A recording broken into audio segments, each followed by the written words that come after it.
Olá, seja muito bem-vindo, seja muito bem-vinda a mais um episódio do nosso podcast Lucro à Mesa. Esse podcast que é destinado para você que é dono de um negócio de alimentação ou que de repente trabalha na área, quer se aprofundar mais, quer conhecer um pouco mais, então você está no lugar certo. E hoje, um episódio muito especial, né, Henrique? Opa, com certeza. certeza. Episódio que a gente está com uma convidada especialíssima aqui, que é a Nanda Souza. Nanda, que é sommelier, representante hoje da Zahil. E, bom, dispensa apresentações, não é mesmo? Não, também não é assim. Vamos lá, fala um pouquinho pra gente, Nanda. Quem que é a Nanda Souza? Então se apresenta aí pra galera que vai assistir o nosso podcast. Bom, vamos lá. Satisfação estar aqui com vocês. Obrigada Satisfação pelo é nossa. convite. Estou muito feliz com o projeto, tenho acompanhado. Está super focado, está super interessante o conteúdo de vocês. Parabéns mais uma vez. Obrigado. Para quem não me conhece, meu nome é Fernanda, sou de Presidente Prudente, no interior de São Paulo. Trabalho como sommelier e representante de uma importadora de vinhos. Meu caminho no mundo do vinho começou batendo vinho suave com leite condensado. Maravilhoso. Né? Quando eu era adolescente, com bastante dor de cabeça no dia seguinte. E mais aos 20 anos eu entrei em uma companhia aérea para trabalhar como comissária de bordo. E foi assim que me despertou a curiosidade para conhecer um pouco mais sobre o mundo dos vinhos, né? Eu tive uma aula com um sommelier na companhia e que me chamou muita atenção e, enfim, a partir daquele momento me despertou uma curiosidade e eu passei a incluir durante o período que eu estive na aviação, trabalhei na Linhas Aéreas por 12 anos. E então, todas as minhas viagens, eu procurava incluir roteiros de vinícolas, todos os treinamentos que tinha na aviação. Nós tínhamos o Arthur Azevedo, que ele é vice-presidente da Associação Brasileira de Sommelier, que assinava a nossa carta, né, de vinhos. Professor excepcional, Sim, inclusive. eu tive a satisfação de ter aula com ele na TAM. Que maravilha. Então, foi a partir daí que realmente surgiu o meu interesse, né, pelos vinhos, como entusiasta, mas também na atuação do serviço do vinho, né? Então, eu atuava quando eu saí da companhia, já estava na função de chefe de cabine. Eu era instrutora, dava instrução na classe executiva, né? E nós tínhamos a carta de vinho, temos ainda, né? Que eu não estou mais. Mas tínhamos a carta de vinho, então nós tínhamos aula de harmonização com os pratos da classe executiva, porque cada ciclo um chefe assinava, né, o cardápio, o menu. E foi a partir daí, dentro do avião, que eu conheci o meu meu patrão. Verdade. Sim, o dono da importadora que eu trabalho atualmente, ele foi meu passageiro. E foi muito legal, assim, porque estávamos retornando de Mendoza na classe executiva. Tinha 2 vinhos, né? Na carta estava previsto 2 rótulos para embarcarem, porém só tinha um. E aí eu falei, bom, não vou sair com a carta de vinhos no meio da passarela, porque o pessoal vai pedir e de repente o rótulo que eu não tenho, né? Então eu já vou levar esse aqui, porque é esse aqui que eu vou oferecer. É o que tem. É o que tem, exatamente. E o que ele fez? Ele pediu o que não tinha. E Bom, eu vou aproveitar na verdade, além de mandar um abraço pro professor Arthur, foi meu professor, inclusive, lá em Campinas. Melhor aula de champanhe que alguém Ele é muito bom. Pode ter. Ele é muito bom. E na ocasião eu passei, né, a oferecer o vinho para ele. Não, esse vinho aqui, ó. Deixa eu falar desse vinho aqui. Aquele vinho, ele é muito, mas esse aqui... Começou com técnicas de venda Comecei, ali já. muito vendedora, sabe, simpática, e falando, era um garçom com a uva taná, né, e nossa, Uruguai, e a uva, e bababá, e ele falou, olha, já tá bom.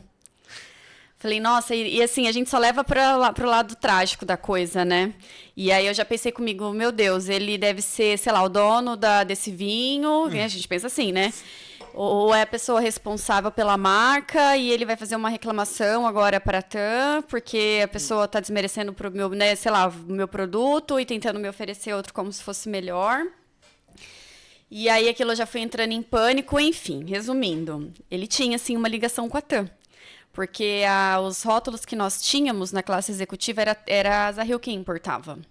Então, eu conhecia muito dos rótulos que nós oferecíamos no avião e nem sabia que eu estava falando com realmente o importador, que não era mais o importador na ocasião, mas tinha realmente uma ligação, né, com a empresa. Caramba. E papo vai, papo vem, ele estava acompanhado da esposa, surgiu ali, né, que essa conversa sobre, olha, você é vendedora, né? Falei, nossa, que coisa. Imagina, nossa, quase nada, né? E eles me deixaram o contato para entrar, né, caso eu tivesse interesse em trabalhar com isso. Eles precisavam de uma pessoa na região que eu morava, né, que eu moro. Mas na época eu morava em São Paulo, mas eu tinha casa lá. E caso eu quisesse desenvolver um trabalho, né, eles teriam interesse em a gente tentar conversar. E a minha entrevista foi assim, a 38 mil pés. Foi ali mesmo, ele diretamente perguntou quanto eu ganhava, quais eram os meus benefícios, o que a empresa poderia me oferecer. Ok. 3 meses depois, o que aconteceu? Pandemia. E aí era comum recebermos alguns convites. Na verdade, você perguntou quem eu era, mas eu tô contando a história da minha vida, né? Não, mas sensacional. Continua, poder apresentar. Por favor. Por favor, Kim. Tá interessante. Tudo isso faz parte do contexto do que você faz hoje. Tá, para entender, para chegar lá. 3 meses depois, então, estourou a pandemia. Nós recebíamos alguns convites, né, para trabalhar, sempre coisas muito estranhas. E a aviação, ela te traz muita experiência, mas nada absurdamente focado, porque você é um agente de segurança de voo, mas você também tem que entender de primeiros socorros, também tem que entender de sobrevivência na selva, também tem que entender das nuvens, também tem que entender do atendimento. Pouquinho, né? Pouca coisa. Então, assim... E resolução de problemas em espaço confinado, que não é uma coisa muito fácil de fazer, né? Eu brinco, porque assim, eu já passei por algumas situações onde as pessoas, né, assim... me falaram que, nossa, mas eu queria... Porque eu já dou treinamento para garçom, né? Aí o pessoal falava assim... Você nunca trabalhou em restaurante? Eu falo assim, tá, mas eu servia vinho de salto alto na turbulência, então me respeita. Né? Não é qualquer um, né? Não, em um ambiente, né, completamente, assim, difícil, tudo tem que ser milimetricamente encaixado, guardado, tudo é peso. Então, assim, peso gasta mais combustível, então tudo tem que estar exatamente guardado. Né? Muito. O processo tem que estar muito bem... O processo é muito bem alinhado, não tem sobra, não pode ter... Até falta até pode ter, mas assim, não pode ter... assim, não pode ter falta, na verdade, sobra normalmente acontece, né, de alimentação, essas coisas assim. Mas é tudo realmente muito bem cronometrado. E aí, bom, assim, eu entrei em contato com eles. Falei, olha, é o seguinte... Na pandemia. Uma semana... Porque, então, aí eu saí de licença não remunerada. Quando a pandemia estourou, 18 de março foi meu último voo. E a área acredito eu que a área que você estava devia ter... Né, foi o primeiro setor que foi impactado. Porque... Sim, porque a questão do fica em casa... a gente entende que... piloto, você consegue ter carga dentro do avião e transportar de um lado para o outro. Mas para você ter comissário dentro do avião, você tem que ter passageiro. Se você não tiver passageiro, você não precisa de comissário. Entendi. Então, assim, eu já tinha passado algumas crises na aviação, mas eu nunca tinha visto exatamente aquilo que aconteceu, né? Aquela cena, eu lembro que eu tinha decolado com um avião cheio de tripulante, só tripulante, de voos cancelados. E eu falei assim, meu Deus, isso eu nunca vi. Então, eu fiquei muito preocupada. A empresa pediu, literalmente, socorro. Eu estava com eu tinha vários alunos, né, na sequência. Foi tudo cancelado. Terminal 3 em Guarulhos, já interditado. Todos os aviões no chão. Foi uma cena, assim, que eu não desejo para ninguém. E bate o desespero. O que eu vou fazer? Acho que ninguém nunca imaginou, assim, que a aviação, né, ia parar. Então, a empresa pediu socorro para a gente, quem pudesse sair de licença não remunerada, que saísse para ajudar a estender o caixa da empresa. Eu até então nunca tinha saído de licença, me ausentado por muito tempo. Resolvi que eu ficaria 90 dias de férias. Eu consegui ficar 3 dias sem fazer nada. Aí... Imagina, eu voltei pro interior de ônibus, eu cheguei, eu falei assim, não, vai ser ótimo, eu vou aproveitar agora para descansar. Né? Tô cansada. Porque é uma rotina, deve ser muito maluca, a gente né? trabalha muito, é exaustivo, cada dia você tá num canto. E a escala, como que funciona? É escala, não, a gente não voa com a mesma tripulação, eles não voam para os mesmos lugares, às vezes a gente chegava a transportar aí até 1.000 passageiros dia. Você dorme no sul e acorda no norte.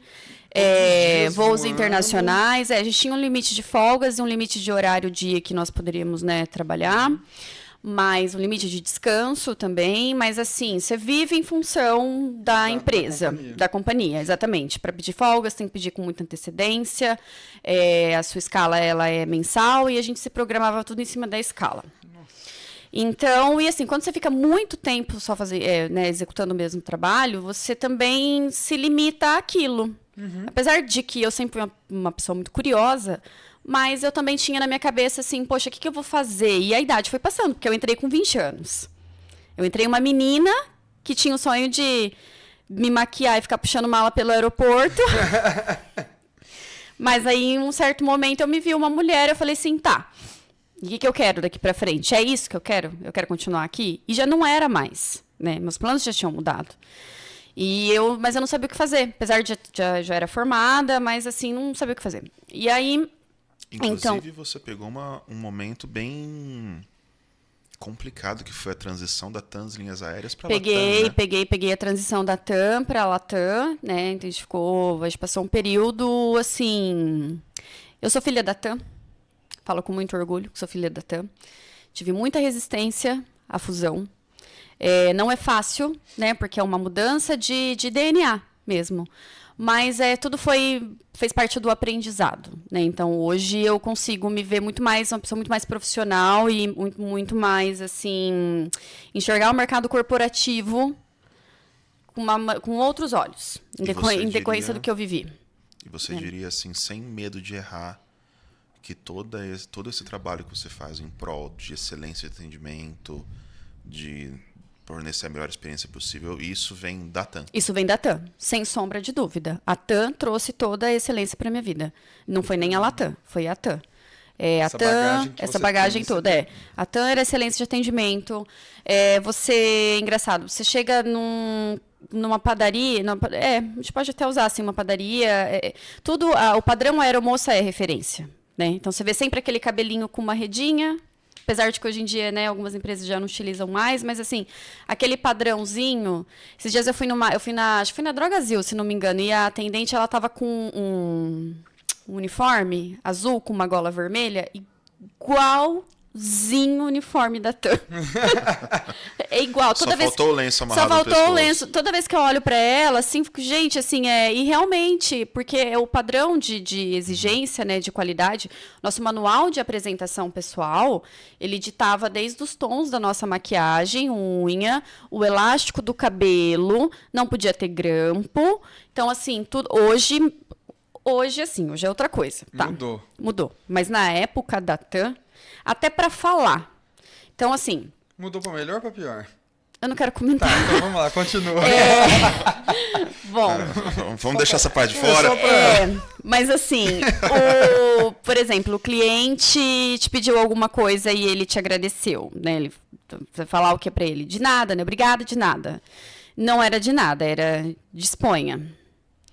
O cliente te pediu alguma coisa, então você não fala para ele 1 minuto, porque 1 minuto você estabelece tempo e você está super sobrecarregado fazendo outras coisas, então é um instante. Várias, sabe, coisinhas. Detalhes, né? Mas faz total diferença. De atendimento ao próprio serviço, né? Como que você entrega para o cliente, a sequência, nunca dê a palma da sua mão para o cliente, se direciona primeiro às mulheres, depois aos homens, às crianças, às mulheres, aos homens.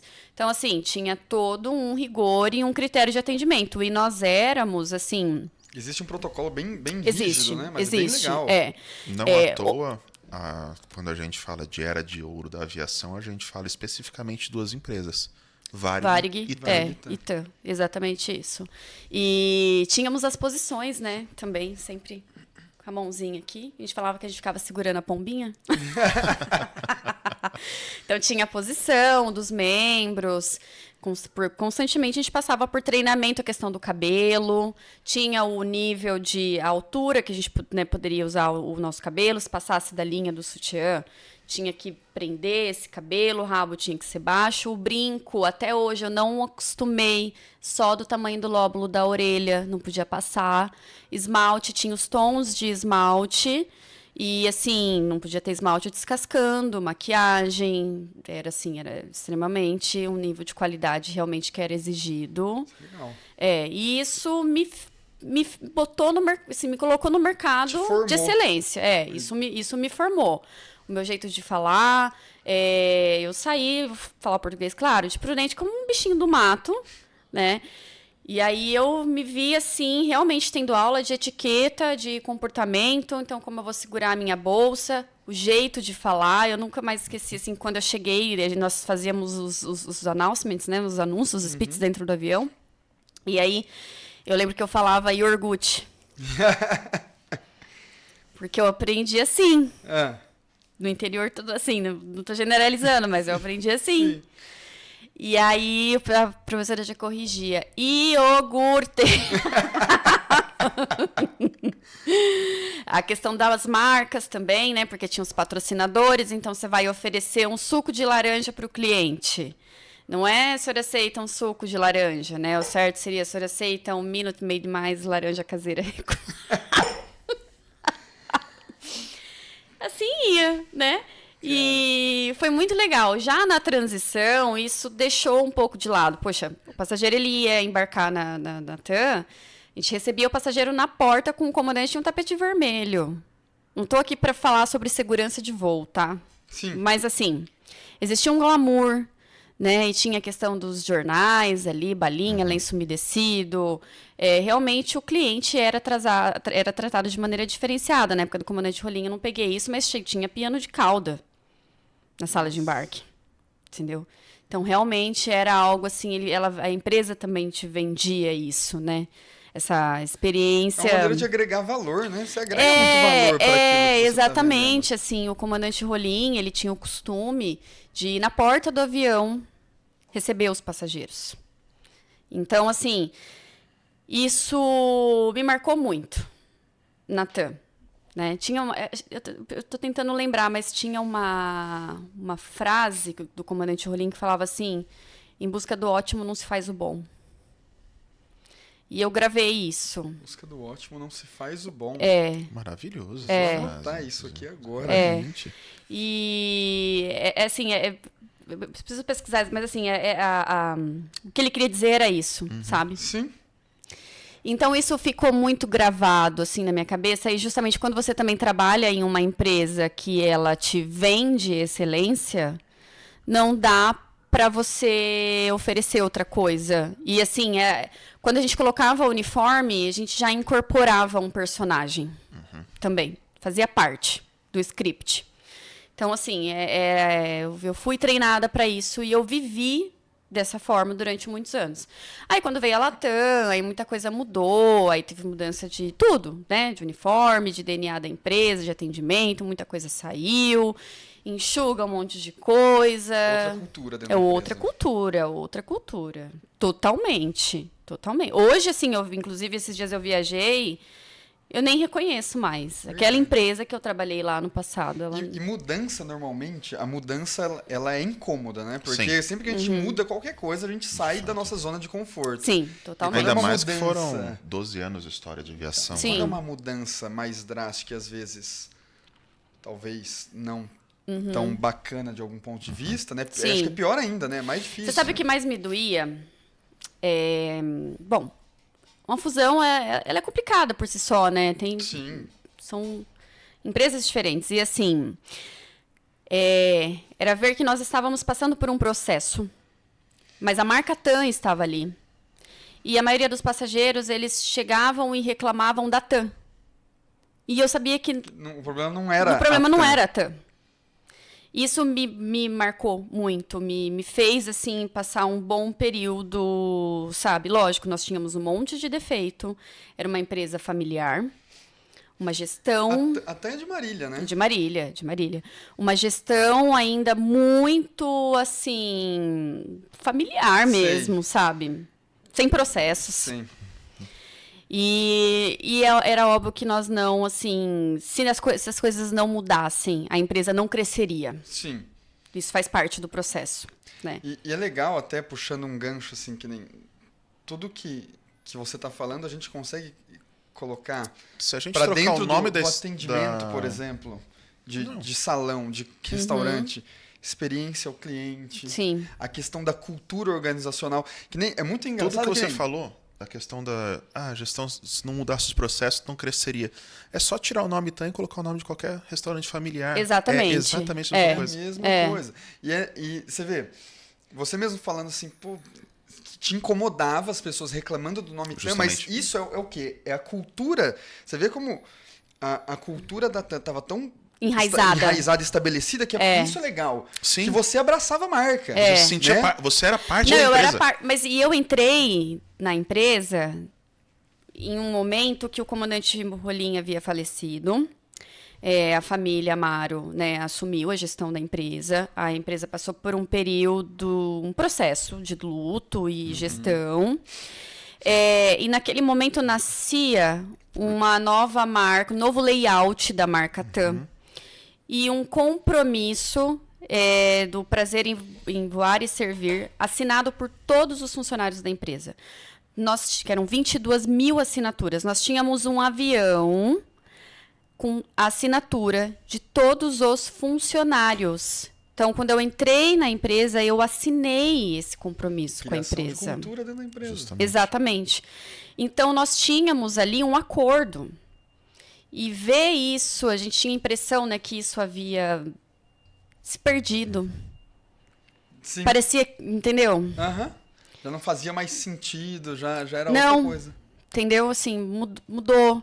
Então, foi um luto que eu passei, né? Mas eu continuava dentro da empresa. E aí eu deixei de ter aquela coisa da empresa enraizada e passei a viver o trabalho. E isso é muito crítico.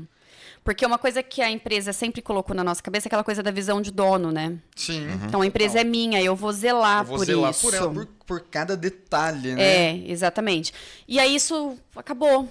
Sim, naquele momento, assim, aquilo virou realmente um trabalho onde eu sou remunerada por isso. Não que não fosse, talvez eu tivesse até uma visão muito romântica do que era, né? E aí, de repente, aquilo se desfez e falou assim, não, se é azul, se é vermelha, se é laranja, se é amarela, o trabalho é esse. Né? Então, e era engraçado porque, assim, quando a gente falava que era comissário, né? Uma coisa é você falar que você era comissário, outra coisa é você falar que você era comissário da TAM. Verdade. O próprio passageiro, quando a gente brincava, né, assim, perguntava, sei lá, você vai contar uma história que você viajou de avião. A pessoa falava, se ela tivesse viajado com qualquer outra empresa, ela falava, eu viajei de avião. Eu viajei de TAM. Eu viajei de TAM. Se for. Ai, me dá até um... Porque e era um símbolo até de uma boa experiência para o cliente. E você sente que assim outras pessoas que trabalhavam com você também teve a mesma todo mundo sentiu, assim, foi um processo. E o difícil depois eram as pessoas que estavam chegando, que não viveram isso. E já entrou com uma outra visão. Entrou com uma outra visão, com uma outra cultura da empresa, com exatamente. Outra gestão. E aí a gente também falava as coisas, as pessoas também não entendiam. Porque não tinha vivido, né? Não, então não adiantava também nem ficar explicando, sabe? Então foi um desafio, Mas quando eu saí já era Latam, né?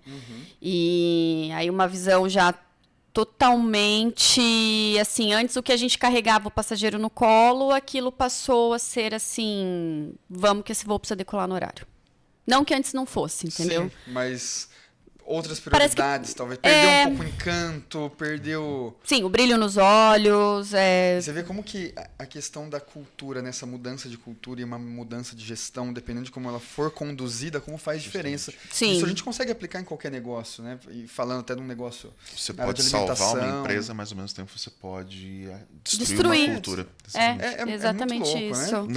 Não que a empresa tenha sido destruída, mas o encanto da empresa, posicionamento de marca... Encanto dos colaboradores muda, né? pela empresa, né? Pra você ter ideia, até o trabalho de limpeza do avião, o pessoal que colocava as malas dentro do avião, até isso eles eram funcionários TAM. O que poderia ser terceirizado. Mas a empresa fazia questão que fossem funcionários próprios, né? Próprios. E o rigor do padrão era o mesmo. Sim, as moças da limpeza, inclusive, todas muito bem maquiadas, uniforme TAM, sabe? E aí, depois, isso por questão de processos, eu entendo perfeitamente, as coisas mudaram, isso foi tudo terceirizado. A gente tinha depois uma empresa terceirizada que executava um trabalho literalmente no tete-a-tete com os clientes ali, com um despacho de bagagem, essas coisas, que nem uniforme de companhia aérea tinha. Entra uma visão muito mais empresarial no macro. Totalmente. Assim, né? Totalmente. Você falou, às vezes precisa mudar a gestão para que a empresa cresça, Sim. né? Em alguns pontos, e aí entra muito às vezes uma visão mais de mercado, assim, justamente. Algo maior, né? Sim. Vira uma versão Não mais... aquilo, não era mais comercializada, sustentável, né? Para crescer, a gente precisava mudar. se profissionalizar. Sim. Mas foi um desafio. Bom, e aí eu já estava né, assim, ambientada em relação ao trabalho que eu executava, o que eu estava fazendo ali, qual era o meu papel dentro da Latam. E foi quando eu conheci, então, dentro do avião, e aí veio a pandemia e tudo mais. E aí eu entrei em contato com eles e falei assim, olha, é o seguinte, se vocês quiserem, agora eu estou disponível para tentar aquele projeto lá que vocês me ofereceram. Olha, mas, né, a resposta deles, veja bem, a pandemia começou agora, a gente não sabe como vai ser. Eu falei assim, se quiser... É agora. É agora. Não tem depois. E eu tenho 90 dias para colocar isso aqui para andar. E também não garanto que vai dar certo e nem que depois eu vou deixar a aviação para continuar nesse trabalho. Deu uma trucada. É que eu sou assim, né? Por isso que eu sou ame e odeio. E... Bom... 15 dias depois, eles me retornaram, né? Falaram que eles iam pensar, enfim. E, obviamente, a pandemia trouxe muita tristeza, né? E foi muito trágico tudo o que aconteceu. Sim. Mas houve um aumento muito grande no consumo de vinho, né? As pessoas passaram a ficar em casa, passaram a beber mais. E, automaticamente... aumentou a demanda. Muito. Bom, eu lembro de uma... entrevista que eu dei no finalzinho de 2020, começo de 2021, a gente teve um aumento de 72% no consumo. Aumentou muito, muito. E, bom, e eles falaram, olha, você fica na sua casa, mas você faz o seguinte, você liga, faz uma lista dos clientes que você acha interessante que você pode oferecer, restaurante esquece, né? Mas o supermercado estava tudo aberto. Mas o supermercado estava aberto. E, de repente, que você conseguir vender, a gente... te ajuda, te dá uma... Alguns supermercados tiveram um certo baque por conta que teve uma certa lei seca, vamos dizer assim, né? Um período, sim. Teve. Aqui em Bauru teve um período curto, mas assim, a gente teve uma... mas foi bem curto, bem pontual. Nosso conhecido Júnior já passou por isso, inclusive, porque ele estava no mercado na época. Sim. Foi muito complicado. Teve uma época muito complicada. Sim. Lógico. Mas era muito desconhecido, né? Sim. O que estava se passando, então, em todos os setores. Então... acho que o pessoal tentava fazer uma coisa e outra para ver o que dava certo e, enfim. Mas, assim, falei, bom, aceito o desafio e vou tentar vender. E algo mais informal, assim, no começo? Era, porque, assim, eu não entendia, que nem eu era muito clássica no sentido de eu conhecia várias vinícolas, mas eu era aquela que tomava Malbec, Cabernet Sauvignon, Chardonnay Sauvignon Blanc e Carmener.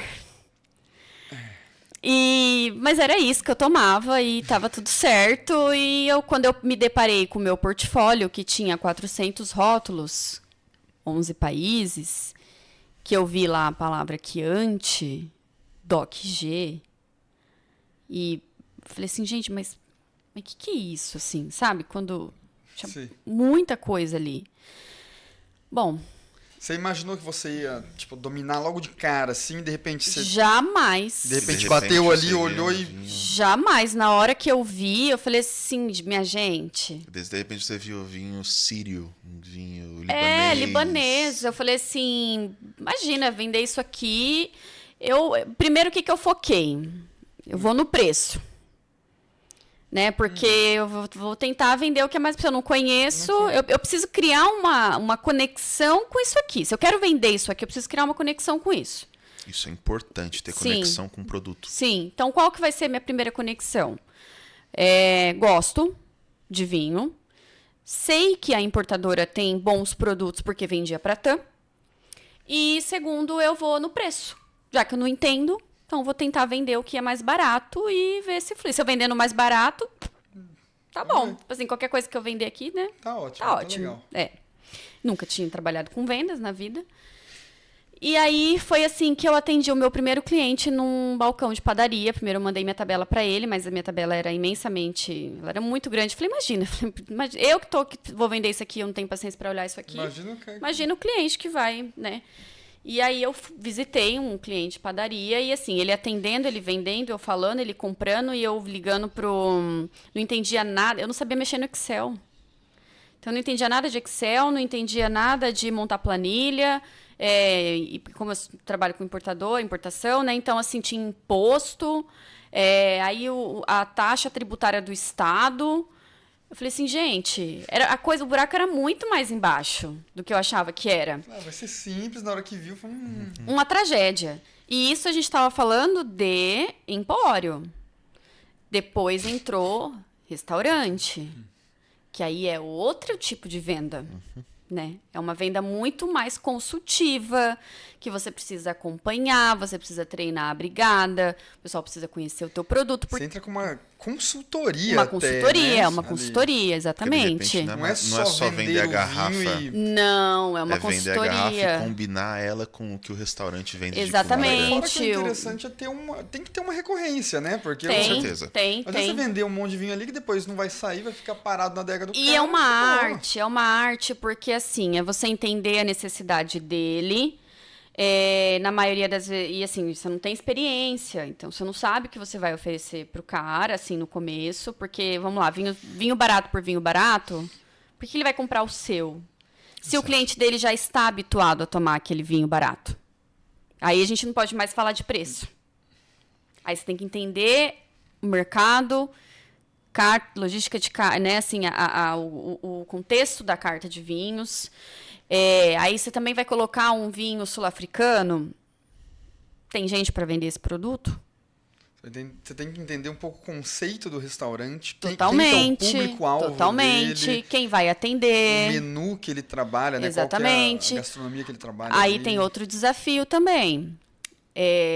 Existe algo cultural. A gente sabe que a margem de lucro de restaurante ela costuma ser mais alta por uma série de fatores, né? Você tem serviço, você tem taxa, você tem o serviço de adegagem, né? Você tem uma coisa muito mais complexa. Sim. Que agrega valor. Mas aí tinha o fato de que tem algo cultural que alguns donos de restaurante acham que a margem do vinho tem que ser 300% em cima. Aí você tem um vinho que você oferece para o restaurante em um preço que, se ele parar para pensar, ele vai ter muito mais giro. Se ele colocar um valor saudável, uma margem saudável, ele vai vender muito mais. Compensa mais do que deixar o estoque parado. Exatamente. Né? E sem contar que, gente, todo mundo tem celular, hoje em dia tem Vivino. Cara, Google, coloca lá o vinho. Isso é ruim pro restaurante. O pessoal quer trabalhar com markup de 5.4. Então, gente, pelo amor de Deus, sabe? Existe eu não vou me lembrar exatamente o restaurante que fez isso. Eu acredito que foi o The Bet. The Bet São Paulo. São Paulo. Trabalhava com uma margem de 20% nos vinhos. E aí ele vendia... Ele vendia o vinho... Igual água, porque ele fala a partir da premissa, o meu produto não é vinho, meu produto é carne, o vinho é adicional. Então ele tinha lucro suficiente para não ter prejuízo, mas o lucro dele não vinha do vinho, vinha do... Ele agregava valor para o produto. Isso fez um rebuliço no mercado de você queria ter uma recorrência de clientes, né, cara? Uma justamente. Totalmente. Não, e torna a bebida acessível. Justamente. Né? Então, muito se fala, assim, eu sempre brinco quando eu dou treinamento para brigada, né? Porque o pessoal fica assim, eu treino muita gente que está começando agora. Eu não me lembro se foi ele que fez isso, mas... Mas eu sei dessa história, eu não sei se foi ele, até eles são clientes nossos em São Paulo, mas eu me lembro que, assim, sempre que eu dou treinamento, eu falo para as pessoas, ficam assim, por que o pessoal fica girando o vinho, né, e coloca em contato com o oxigênio, aí prova, enfim, e eu sempre falo, cheira, e eu, gente, né, ele precisa avaliar se esse vinho está saudável ou não. Aí, enfim, a gente vai explicando mais tecnicamente sobre isso. Mas eu sempre pergunto para eles, eu falo, escuta, quem que já pegou uma cerveja choca? Uma coca sem gás? Eu já. Eu falei assim, então, concorda comigo que isso também deveria ser feito com essas bebidas? Esse teste para saber se a bebida está saudável ou não também deveria ser realizado com essas bebidas? Mas por que a gente não faz? Porque o vinho é mais caro. Né? Então, assim, mas todas as bebidas a gente deve... Assim, a gente não faz, mas é óbvio, se eu coloquei essa água aqui, eu sei que essa água ela está imprópria para o consumo, eu vou descartar. Sim. Né? Mas a gente tem esse cuidado maior com o vinho, e eu entendo que até por conta do valor agregado ao produto também, né? Então, são coisas, né? E voltando na questão de restaurante, então é sempre um desafio, porque você mexe com algo cultural, também da visão que o dono tem sobre o produto, sobre aquele produto que ele vai colocar. E quando você está começando no mercado, é muito difícil. Você não tem crédito para falar. Né? E aí eu fui entrando aonde... Não tem, tipo, autoridade ali na exatamente, área. Assim, você não tem, assim, know-how, entendeu? Para apresentar. Mas eu sou muito persistente, voltei a voar. Voltei a voar. E você ficou afastada há quanto tempo? 90 dias. 90 dias mesmo. Desses 90 dias, aí eu saí com quando eu voltei a voar, eu ainda saí com uma escala de um mês, assim, com 4 voos aproximadamente. 3 eu cancelei, eu consegui trocar por folga. E um dos voos era só um bate-volta a Salvador, e eu tinha que fazer esse voo, porque senão eu ia perder minha carteira de voo, sabe? Eu ia perder, enfim. E eu lembro que era só um bate-volta a Salvador. Só um bate-volta Salvador. Eu só ia em Salvador e voltaria. Quanto tempo você ficou presa lá? Porque isso foi durante a pandemia. Na verdade, alguém já imaginou o aeroporto de Salvador fechar por mau tempo? O aeroporto... Eu nunca passei por essa situação em 12 anos. O aeroporto de Salvador fechou por mau tempo. Eu arremeti 2 vezes, pousei em Recife, abastecemos, voltamos para Salvador. E o que era para eu voltar para São Paulo, eu não consegui mais, porque a gente regulamentou. Eu não tinha mala, eu tinha só um porta-casaco, que eu ia fazer o voo retornar. E aí eu falei assim, gente, não é possível um negócio desse. Aí comeu minha folga, porque aí entrou meu descanso, depois aí assim eu ia voltar naquele dia para Prudente. Não voltei, assim, eu ia voltar para São Paulo para voltar para Prudente. Não voltei, eu falei assim, claramente isso para mim aqui é um sinal de que é o meu único voo da escala. Eu tinha que fazer esse voo para não perder minha carteira. E acontece isso, assim, para mim é o universo, os cosmos mandando alguma mensagem de que, olha, deixa para quem quer. E meu celular explodindo, né? De mensagem, porque eu cheguei no hotel, era 7 horas da manhã. E aí eu fui dormir, acordei que horas? 1h da tarde, e o negócio já tava já... Nossa, e que doideira, assim, sem mala, sem despreparada. Nossa, deve ser uma loucura isso. Enfim. Mas eu fui amadora, né? É que eu não imaginei que o aeroporto de Salvador fecharia por mau tempo. Espera qualquer coisa, até um cachorro na pista, mas não...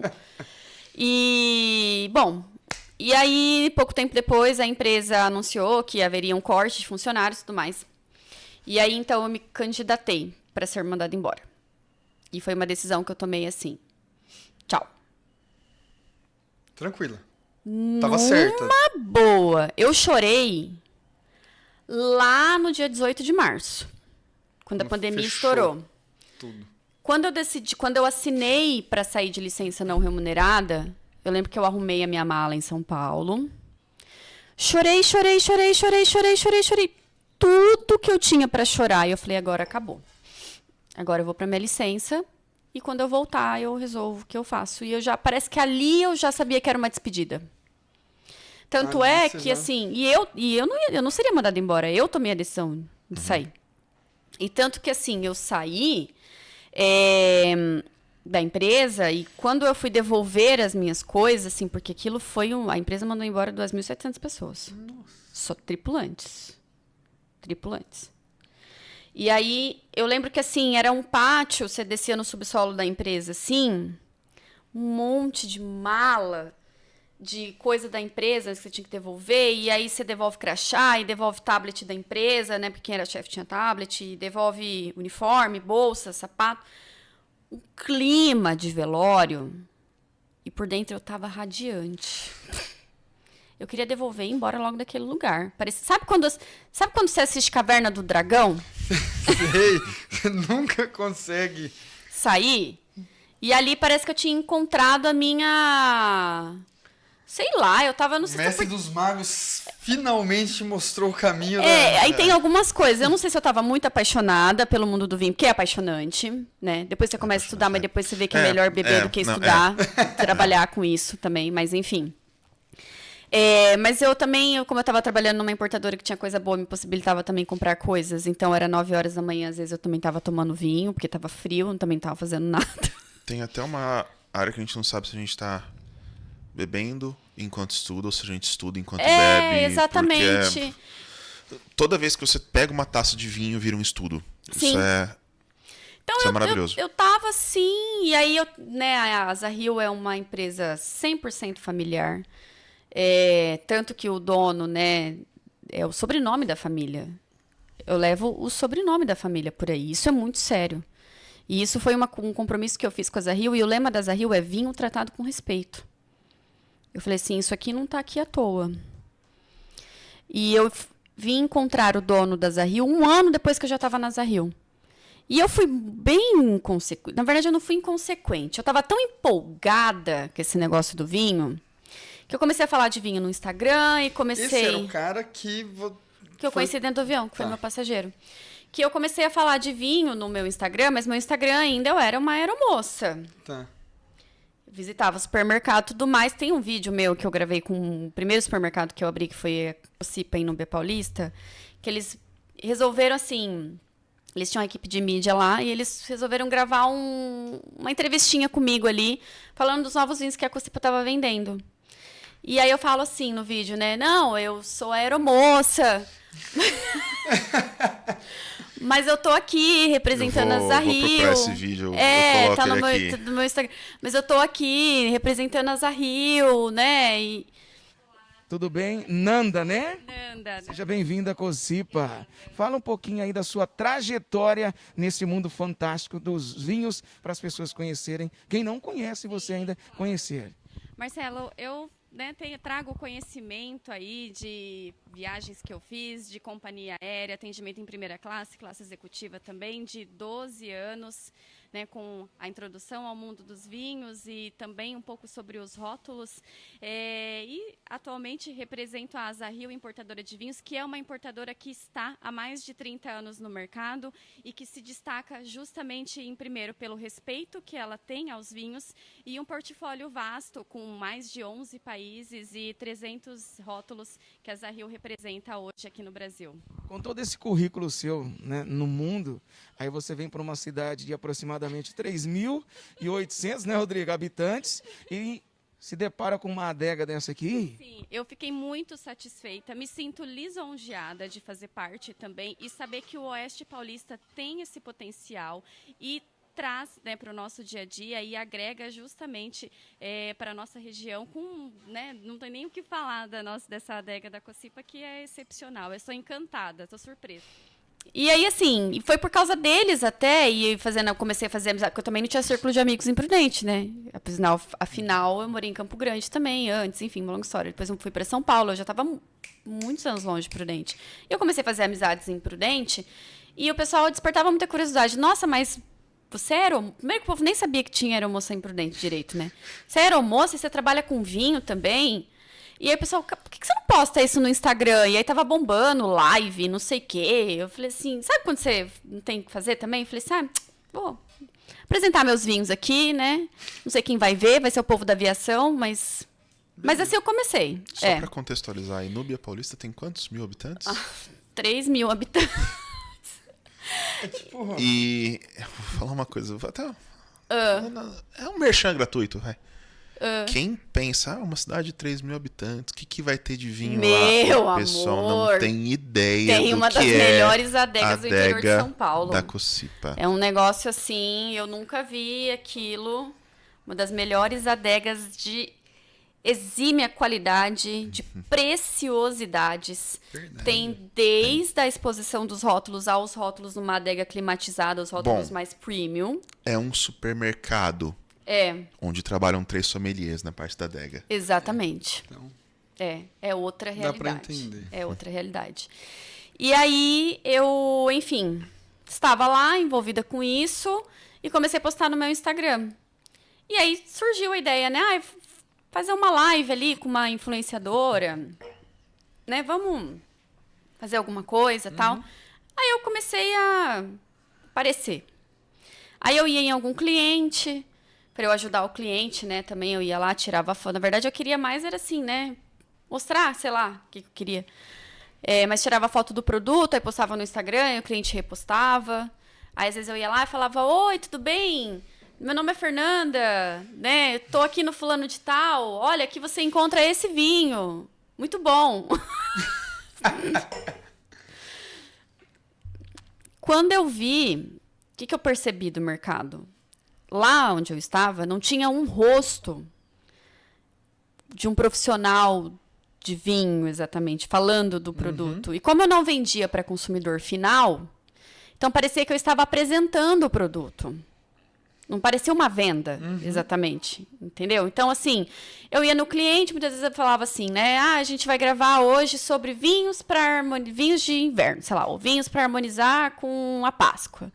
Aí eu pegava lá os meus vinhos que ele tinha lá, e aí eu apresentava os meus vinhos, e parecia que eu estava só falando de vinho, tipo assim, apresentando, porque eu não podia vender mesmo, e se alguém pedisse para comprar comigo, eu também não podia vender.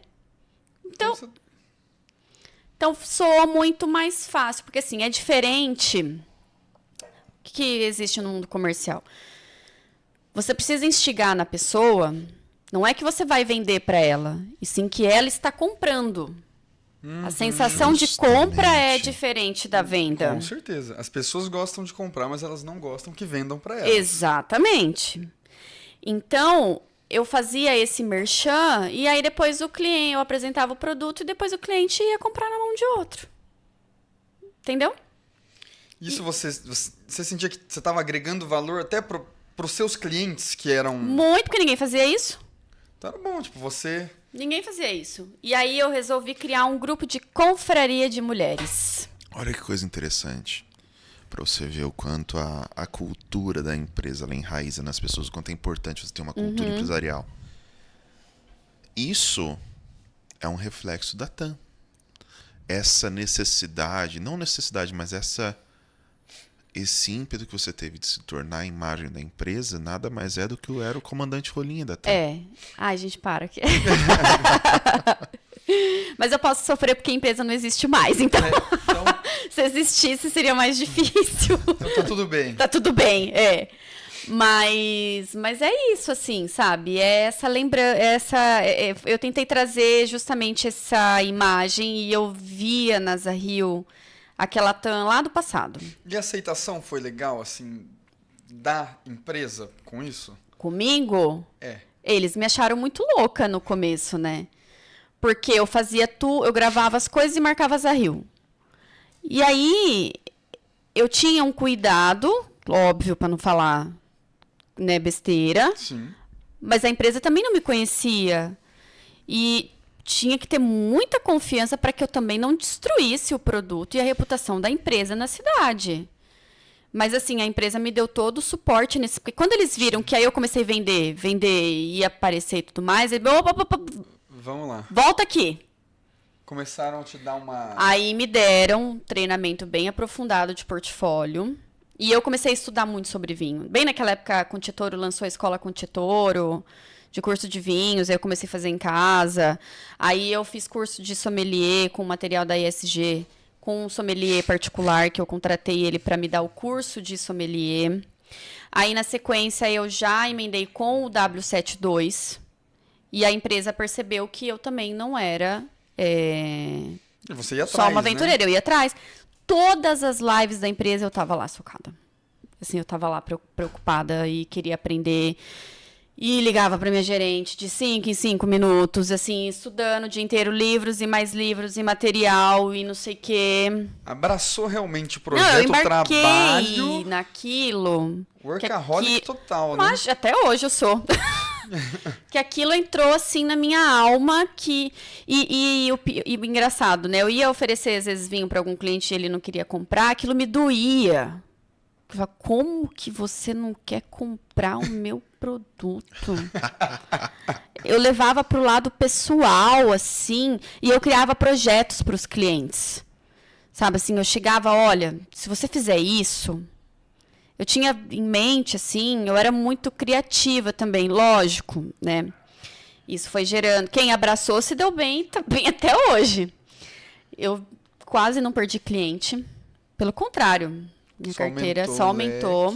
E aí hoje eu atendo grande parte. Hoje, não me gabando, mas eu sou o principal nome da minha região, né? Realmente, de trabalho com o vinho. Mas isso foi aumentando e eu incorporei isso, eu assumi essa responsabilidade.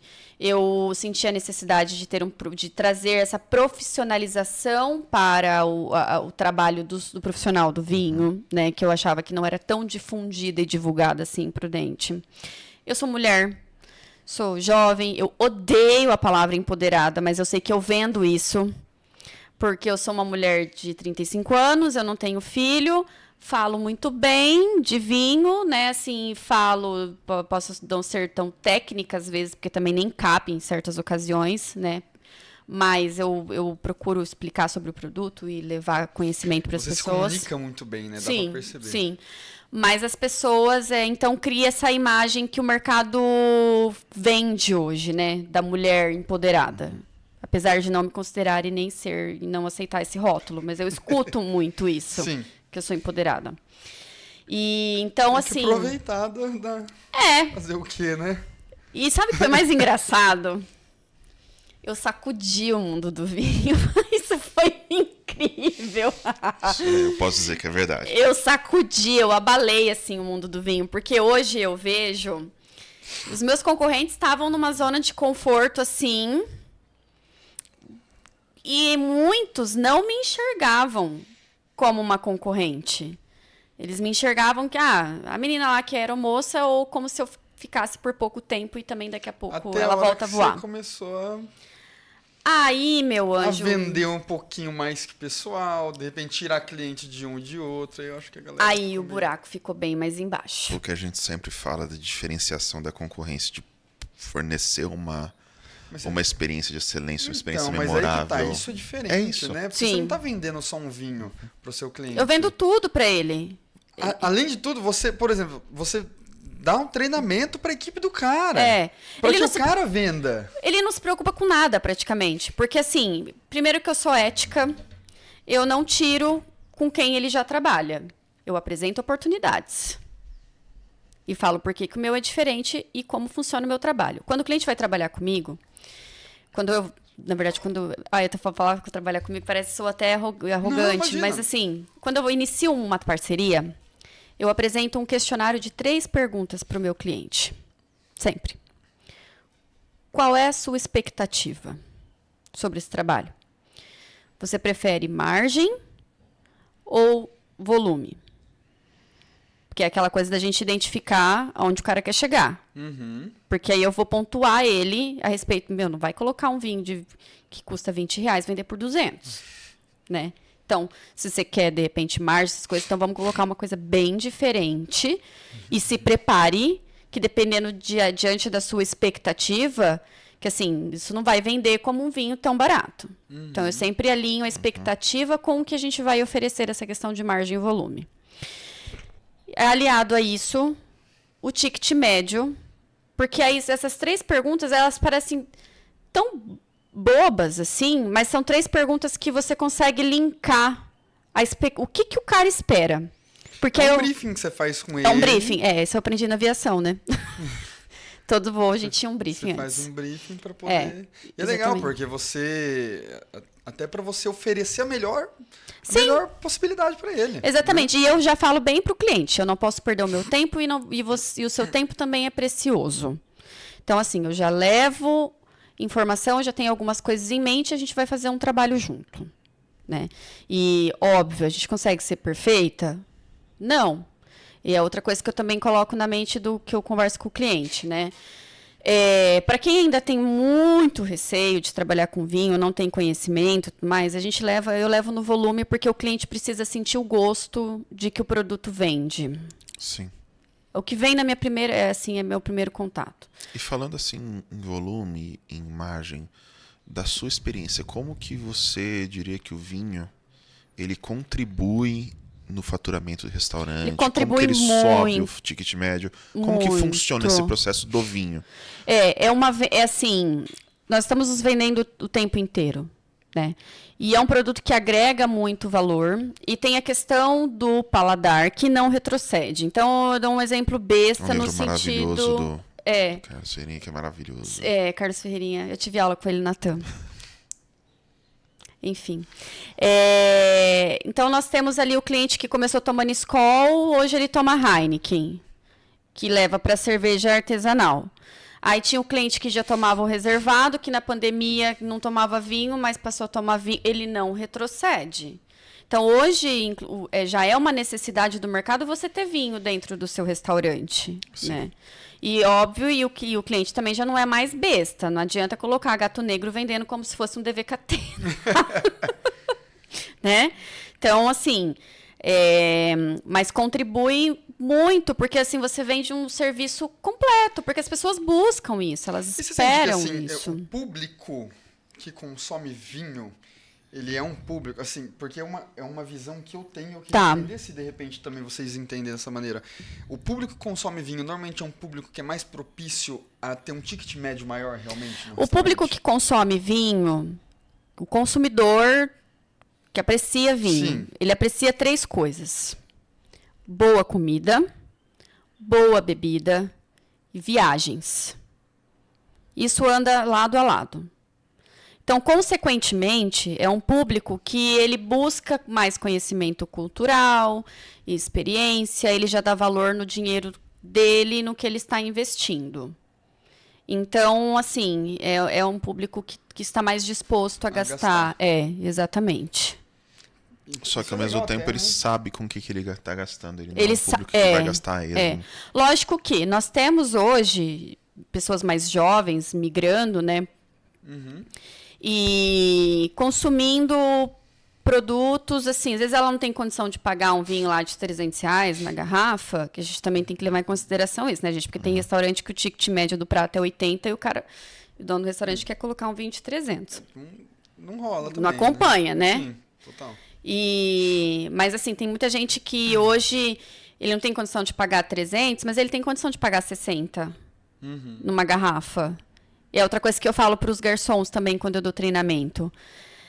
Quando não paga 10% me ferra, né? Mas assim, se paga 10%, eu sempre falo, qual que é o 10% mais valioso para você da cerveja que você tem que ir voltar 20 vezes ou de uma garrafa de vinho? Então, se você vender uma garrafa de vinho, você vai ganhar mais 10%, você vai andar menos. E é legal isso porque, assim, é um exemplo que eu usava na última casa que eu gerenciava. Então, eu tinha uma equipe de vendas muito boa. E lá a gente tinha tanto cerveja, chopp, e a gente tinha vinhos. Era uma carta bem pequena, bem Isso já enxuta. fez parte de vários treinamentos nossos, Sim. inclusive, com o pessoal. E é uma das coisas que eu falava. Eu falava, Quantos se você passos vender você tem que dar pra vender? Então, tipo assim, o cara pra ele vender chopp ali, é um negócio que ele tem que ficar indo e voltando Toda hora. Porque, principalmente o chopp, que o cara toma mais rápido, tal. E o cara não toma um só. Agora o vinho, você faz um serviço ali, você aumenta o ticket médio, você ganha e mais. fica ali, e é um público que tá mais disposto a gastar. Exatamente. E o cara tá Entendeu? ali, entendeu? A garrafa você abriu, você faz o primeiro serviço, abre a garrafa, serve ali. Acabou. Exatamente. Quantas canecas, quantas taças de chopp você precisa vender? Nossa, pra eu vou você te falar, conseguir o irrita, mesmo tanto de uma garrafa de 20, 150 reais? As pessoas o tempo todo assim, moça. Entendeu? Não, já levou ali, já pronto. Eu sei que ele vai levar um tempo. Que o chopp tá sem espuma, que o chopp tá com espuma, que o chopp tá com colarinho, não sei o quê, mais um. E aí tem, realmente, né, é a questão da produtividade, que é você trabalhar melhor. Justamente. Trabalhar, de maneira mais inteligente. Exatamente. Aí, assim, lógico, tem aquela coisa cultural, as pessoas às vezes têm um pouco de medo de falar de vinho, às vezes não oferece para o cliente com medo, né, porque não tem tanto conhecimento. Eu sempre falo, você gosta de vinho? Aí eles têm aquela coisa, né, de, não, eu tomo mais doce, não gosto de seco. Tá, tudo bem. Mas se você gosta, já é o primeiro passo. Porque também existe vinho doce com qualidade. Tem. Eu sou suspeito pra falar, eu sou apaixonada por vinho de sobremesa. Eu amo vinho de sobremesa também. Setúbal, Então, assim, gente, tem, né? Tem então já. Que é uma coisa aí você divina. já traz a pessoa pra você. Aí outra coisa, outra estratégia que eu uso, assim, dependendo de onde eu vou ministrar treinamento.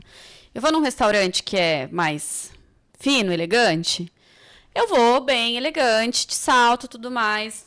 Agora, eu vou falar com a moçada, com o restaurante lá, que assim, que... Eu vou colocar um tênis, assim, um sapatinho mais confortável, um look mais despojado. Pra se conectar pra com a galera. Pra me conectar com a galera, pra mostrar pra eles que é possível. E eu sempre falo, quem acha que sabe tudo de vinho já errou aí. Porque assim, você vai passar a vida inteira estudando. Então não tenha medo de perguntar pro seu cliente. A gente aprende com o cliente, entendeu? Troca muita experiência. E é isso, sabe? É uma construção e conhecimento é algo que ninguém te tira. É uma coisa que o Miguel Torres fala. Você vai passar a sua vida inteira estudando, sempre vai ter alguma coisa nova para aprender. Exatamente. E aí, por exemplo, e para o restaurante também é muito válido, né? A questão de você trabalhar com uma boa carta de vinhos. Você vai atrair um público melhor. Tem um restaurante que eu trabalho que a gente faz um trabalho em conjunto bem forte, assim. Eu não tenho exclusividade com eles, eles não têm exclusividade comigo. Mas parece até que eu sou sommelier. Muita gente me reconhece e fala, ai, a Fernanda sommelier do restaurante tal. E depois que a gente começou a fazer um trabalho lá dentro e começamos a trazer essa identidade mais profissional também, eu estou trabalhando alguns vinhos lá que parece que... Eu estava conversando hoje com o Henrique sobre esses vinhos. Um Sauvignon Blanc sul-africano. Eu coloquei garnacha lá dentro. Sabe, vinhos assim. E tá vendendo muito. Que eles fogem do... do script. Foge do padrão, né? Do de uma carta que foge do óbvio. Foge do óbvio. Entendeu? Exatamente. Foge do óbvio. E aí o cliente também passa a olhar, nossa, mas também tem um profissional aqui, sabe, me apresentando também esse produto. E obrigada a conhecer o produto também. Então, sempre que a gente vai incluir algum rótulo, todo mundo degusta aquele produto, cada um dá a sua opinião. Eu também não imponho a minha opinião, sabe? Deixo todo mundo muito à vontade para trabalhar. Lógico, eu conduzo, mas eu não induzo ninguém, sabe? Então, realmente, eu acho que esse é o grande diferencial do meu produto. Eu entendo que todo mundo tem vinho interessante para vender, todas as importadoras. Mas o que dá para ser diferente no meu trabalho? E é ali que realmente eu me destaco, assim. É ali onde você entra na janela de oportunidade. E é legal, que nem a gente estava falando. Você igual entra restaurante. Com uma consultoria. Você entra para dar essa consultoria para o restaurante, você treina a equipe do cara, Porque é o que eu falei, não é interessante você simplesmente vender por vender e o cara ficar lá parado. Não, é interessante que ele venda para que ele compre mais de E você. se o produto fica parado, porque eu tô sempre monitorando a gestão de estoque do cara também, do dono do restaurante. E se o produto fica parado, eu logo procuro uma solução para ele vender aquele produto. Com certeza. Ou ele vai pôr em taça, ou ele vai fazer sugestão, alguma coisa, Você tenta nem montar uma ação. Mas nem que seja para ele cozinhar, alguma coisa vai fazer. alguma coisa ele vai fazer. Aquele estoque não vai ficar parado, não. Uma coisa que é legal do produto. É um- Vinho bom todo mundo tem. É a mesma coisa do restaurante. Comida boa todo restaurante tem. Qual que é o meu diferencial para que a minha comida seja... Exatamente. Porque o cliente escolhe a minha comida boa ao invés da comida boa do meu Porque do comida meu vizinho. boa é obrigação. Obrigação. Comida Comida boa é obrigação. Ou a gente vai criar um drink com esse vinho para esse vinho vender. Isso é totalmente diferente, porque ninguém faz um trabalho desse Não, sentido. alguma coisa a gente vai criar. Sabe o que é engraçado? Eu recebo mensagens de clientes que de repente tem outros vinhos, né? Tem vinhos de outras importadoras, que eu avalio o vinho de outra importadora para colocar na carta dele. Verdade. Muito eu recebo. Para eu avaliar o produto que ele vai trabalhar. Isso aí é uma confiança, né? Porque eles confiança que confiam tem no no seu meu trabalho. trabalho. Exatamente, que eu vou ajudar ele e se eu falar, tipo assim, Pode colocar. Exatamente. É uma puta responsabilidade, né? Olha, Isso é legal. Muito, muito, muito bacana. E. Falei, hein? Quanto tempo deu já? Não, acho que. fecha. Não se apega, Não se apega nisso. O papo tá muito bom. Muito bom, muito Mas bom eu acho que mesmo. é legal, é bem por aí. Eu acho que dá pra gente tirar, pra quem estiver assistindo, pra quem assistir esse episódio, acho que dá pra tirar bastante insight daqui. Desde o momento que você falou um pouco da sua história, eu acho legal. Pela questão da cultura da empresa, questão Sim. de mudança de gestão, essa questão da experiência ao cliente, e isso é uma coisa que você aprendeu numa área da sua vida, que você trouxe para outra área da sua vida e que faz total diferença nos seus resultados. Bom, isso é uma coisa né? que a gente passou por isso, né? Muito. Por essa questão da mudança da Mudança de gestão, mudança de cultura da gestão empresa. de cultura. E a gente sabe o quanto a experiência... Ela é prejudicada quando isso acontece. Total. Sim. E assim, a experiência ao cliente ela é muito importante. Sim. Ela faz total diferença, né? Não adianta, você não está vendendo vinho, eu não estou vendendo comida, não está vendendo bebida, não. Você vende sempre uma experiência para o seu cliente. Hoje a gente Isso estava faz conversando diferença. sobre isso, né, Henrique? Que eu estava falando assim, a experiência, ela pode ser positiva e negativa, né? Então, eu volto lá naquela frase do comandante Rolim, assim, em busca do ótimo não se faz o bom, assim. Então, é a busca realmente da execução do serviço ali com excelência. Teve uma época na TAM que a gente passou por um período... Não foi nem um período que a gente passou. Tinha voos curtos de 30 minutos que a gente servia um amendoinzinho. Isso para a TAM era, assim, pobre, falar, né? Português, claro, assim. A gente tinha um serviço tão requintado, servia um amendoim. Amendoim era um negócio... E aí eles sempre falavam isso pra gente, não é o produto, é a forma que você entrega. Se for o amendoim, se for... Lógico, a gente quer trabalhar com o melhor, né?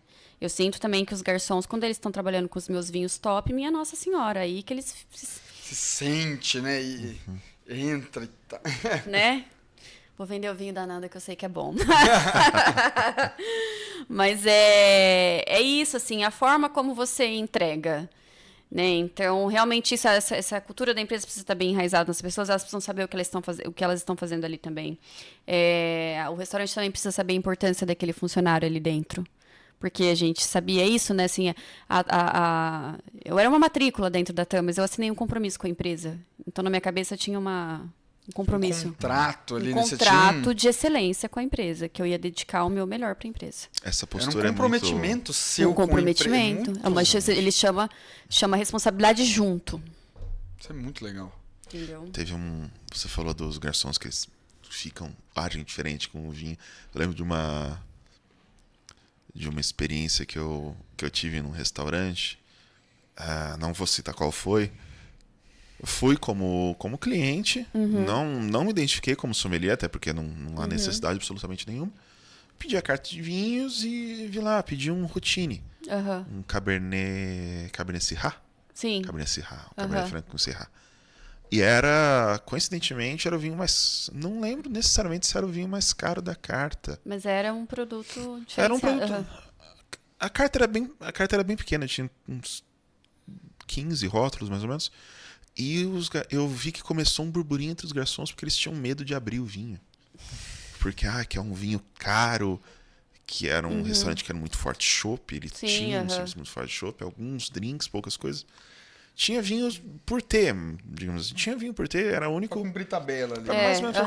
Era mais ou menos isso, era o vinho top do restaurante, vamos dizer assim. E, nossa, ficou uma tensão no ar. Uma tensão, um medo. E no fim eu acabei dando um feedback. Naquele dia foi bem interessante, porque naquele dia, mania de sommelier, a gente anda com o abridor no bolso. Já sacou-lhe seu abridor, seu saca-rolhas? Saquei o saca-rolhas. Ensinei o garçom que estava me servindo, a garçonete, não é garçonete, estava me servindo a abrir o vinho. E mostrei para ela com uma naturalidade, o protocolo é assim, você corta a cápsula nesse lugar com essa faquinha do saca-rolha, coloca a rosca até o final, puxa com firmeza, reto. Coincidentemente, o dono do restaurante estava sentado numa mesa próxima. Pouco tempo depois, ele me ligou que o restaurante tinha um sistema de CRM muito bom, que essa é uma outra importância de ter um CRM no restaurante. A gente pode falar sobre isso depois, que é um assunto legal de CRM. E ele me ligou perguntando... aí eu falei para a moça que eu era sommelier, expliquei para ela o processo de abertura. Ele me ligou me convidando para dar um treinamento sobre abertura e serviço de vinho para o restaurante algumas semanas depois. Foi bem legal, gente. Eu fiz um trabalho legal com a equipe deles. Não sei como que tá a equipe hoje, eu sei que alguns continuam, o gerente inclusive continua, mas...